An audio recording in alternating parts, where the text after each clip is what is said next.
नमस्कार मंडळी, मी वर्षा येवले गावरान तडका रेसिपीजमध्ये तुमचं खूप खूप मनापासून स्वागत करते। तर आजची आपली रेसिपी असणार आहे शेवग्याची शेंगाची आमटी।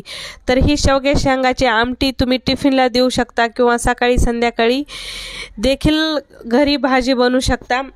एक चपातीच्या ऐवजी तुमच्या घरचे माणसं 2-2 चपात्या तर नक्की खातील अशी ही भाजी बनते आणि टिफिनसाठी तर स्पेशल खूप भारी आहे, टेस्टी बनते। चला तर मग पटकन याची रेसिपी पाहून घेऊयात। तर मी इथं पावशर शेवग्याच्या शेंगा घेतलेल्या आहेत आणि स्वच्छ धुवून घेतलेल्या आहेत। तर शेंगा अगोदरच आपल्याला स्वच्छ 2 पाण्याने धुवून घ्यायच्या आहेत आणि शेंगा धुवून घेतल्यानंतर आपण इथं शेंगाला कट करून घेणार आहोत। तर लहान मोठे तुम्हाला कसे पीस हवेत त्याच्या हिशोबाने तुम्ही इथं शेंगा कट करून घेऊ शकता। तर तुम्ही पाहू शकता मी खूप जास्त लहानही नाही आणि खूप जास्त मोठे देखील नाही, असे मध्यम आकाराच्या इथं शेंगा कट करून घेतलेल्या आहेत। तर माझ्या इथं सर्व शेंगा कट झालेल्या आहेत, तुम्ही पाहू शकता कशा पद्धतीने कट केलेल्या आहेत। तर आता याची मेन प्रोसेस, आपल्याला शेंगा वाफलून घ्यायच्या आहेत। तर शेंगा वाफलण्यासाठी अगोदरच मी पाणी गरम करायला ठेवलं होतं आणि पाणी गरम झाल्यानंतर आपल्याला पाण्यात अगोदर मीठ घालून घ्यायचं आहे आणि मीठ घातल्यानंतर आपल्याला ह्या शेंगा त्याच्यात शिजत घालायच्या आहेत। पाण्यामध्ये जर मीठ घातलं ना तर शेंगामध्ये पूर्ण मिठाचा जो रस असतो तो उतरतो आणि शेंगा खाण्यासाठी खूप टेस्टी लागतात। तर इथं माझ्या शेंगा शिजून झालेल्या आहेत। तर शेंगा शिजल्यानंतर आता आपण भाजीच्या मसाल्याची तयारी करणार आहोत। तर नेहमी लक्षात ठेवायचं, जेव्हा कधी तुम्ही शेवग्याच्या शेंगा शिजू घालता त्यावेळेस ना थोडंसं शेंगा शिजताना मीठ टाकल्यावर शेंगाची टेस्ट खूप छान येते। तर आता ना मी इथं तवा ठेवलेला आहे गॅसवर आणि थोडंसं तेल घालून घेतलेलं आहे। तेल गरम झाल्यानंतर इथं मी खोबरं तेलामध्ये भाजायला घातलेलं आहे। तर आता इथं मी ही भाजी 4 माणसाच्या हिशोबाने करत आहे, तर त्याच्या हिशोबाने सर्व सामान घेतलेलं आहे। तर इथं तुम्ही पाहू शकता मी खोबरं किती घेतलेलं आहे, थोडंसंच खोबरं घेतलेलं आहे।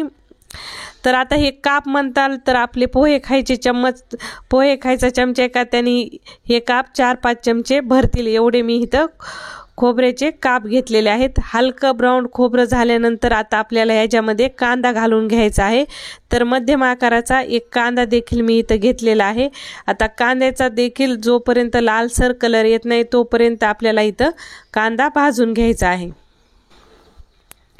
तर इथं मस्त असा आपला कांदा आणि खोबरं लालसर रंगावर भाजून झालेला आहे। तर आता इथं हे कांदा आणि खोबरं आपण काढून घेऊयात।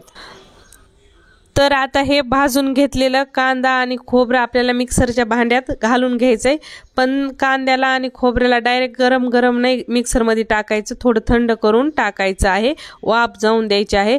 तर आता इथं मी ना गावरान कोथिंबीर घेतलेली आहे, थोडीशी 10-12 लसणाच्या पाकळ्या, 1 इंच अद्रक आणि ह्या सर्व गोष्टी मिक्सरच्या भांड्यामध्ये टाकलेल्या आहेत आणि थोडं पाणी घालून याची आपल्याला छान पेस्ट तयार करून घ्यायची आहे। तुम्ही पाहू शकता मस्त अशी इथं ही पेस्ट तयार केलेली आहे।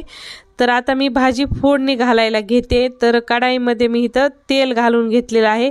आता तेलाचं प्रमाण तुम्ही तुमच्या हिशोबाने कमी जास्त करू शकता। आता इथं तेल आपलं छान गरम झालेलं आहे। तेल गरम झाल्यानंतर आपल्याला डायरेक्ट जो मसाला वाटून घेतलेला आहे तो मसाला घालून घ्यायचा आहे।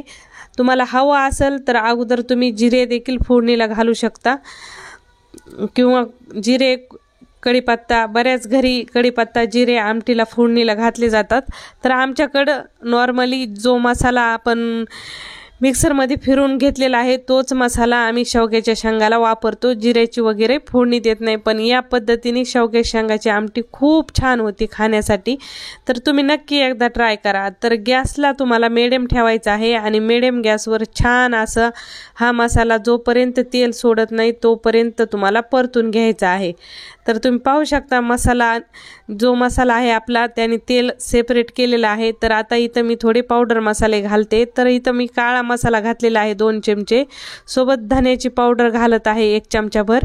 आता नॉर्मली काळा मसाला सगळ्यांच्याच घरात नसतो, तुमच्याकडे काळा मसाला नसेल तर तुम्ही डायरेक्ट लाल तिखट देखील वापरू शकता आणि सोबत अर्धा चमचा मी गरम मसाला टाकलेला आहे।